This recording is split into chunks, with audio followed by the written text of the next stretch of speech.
जय गुरु जी। शुक्राना गुरु जी। आप सभी साथ संगत जी को जय गुरु जी। गुरु जी आप सभी पर मेहर बनाए रखें, सरबद्दा भला सरबद्दा भला।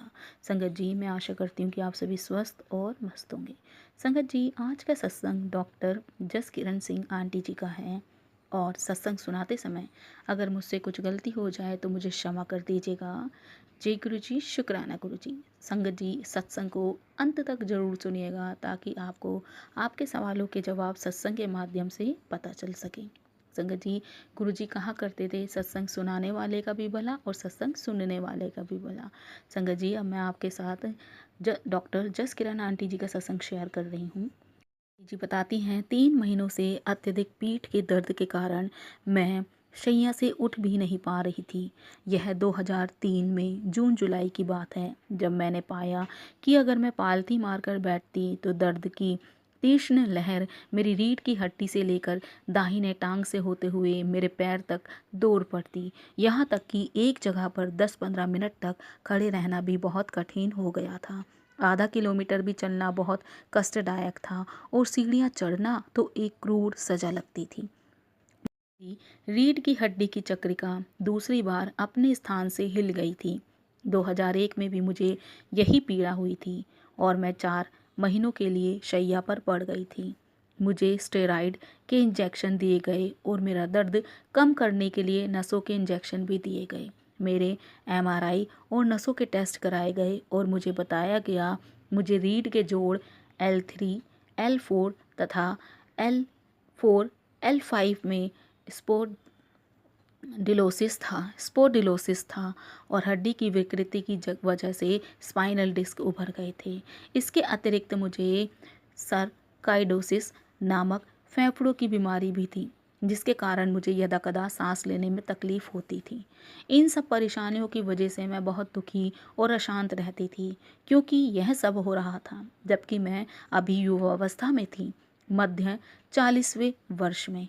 चिकित्सकों की एक ही राय थी, स्पाइनल फ्यूजन सर्जरी। मैं खुद एक डॉक्टर, होम्योपैथी और आयुर्वेदिक इलाज आजमा चुकी थी किंतु मुझे कोई राहत नहीं मिली और फिर एक दिन वह हो गया।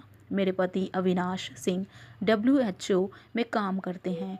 उनको उनके एक मित्र जो चंडीगढ़ में रहते हैं का फ़ोन आया और उन्होंने मेरे पति को गुरुजी और उनकी चमत्कारिक उपचारात्मक शक्तियों के बारे में बताया। मैंने और मेरे पति ने तुरंत गुरुजी के यहाँ जाने का निर्णय कर लिया।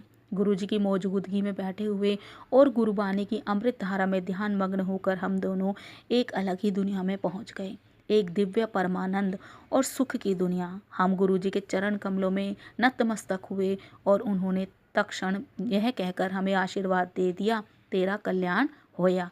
गुरुजी के निर्देश अनुसार हम कुछ दिन उनके यहाँ ताम्र लोटा लेकर गए जिसे उन्होंने अभिमंत्रित करके हमें दिया।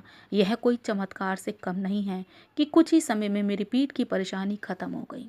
गुरुजी के चमत्कारिक उपचारात्मक शक्तियों को धन्यवाद कि अब मैं घंटों तक जमीन पर पालथी मारकर बैठ सकती हूँ, लंबे समय तक चल सकती हूँ, यहाँ तक कि सीढ़ियाँ भी चढ़ पाती हूँ।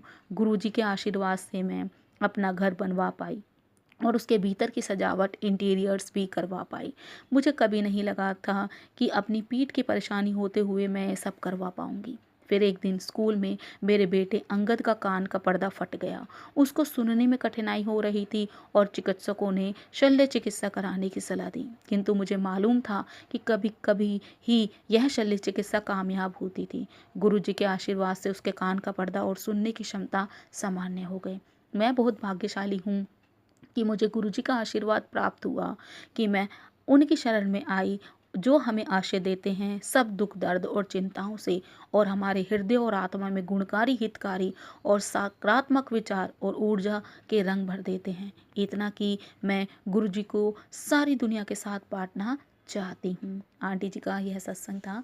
जय गुरु जी। शुक्राना गुरु जी। और बहुत ही प्यारा सत्संग था संगत जी और आशा करती हूँ कि आपको आपके सवालों के जवाब मिले होंगे। जय गुरु जी। शुक्राना गुरु जी। मैं अपनी वाणी को यहीं विराम दूंगी। ओम नमः शिवाय। शिव जी सदा सहाय। ओम नमः शिवाय। गुरु जी सदा सहाय। जय जय गुरु जी।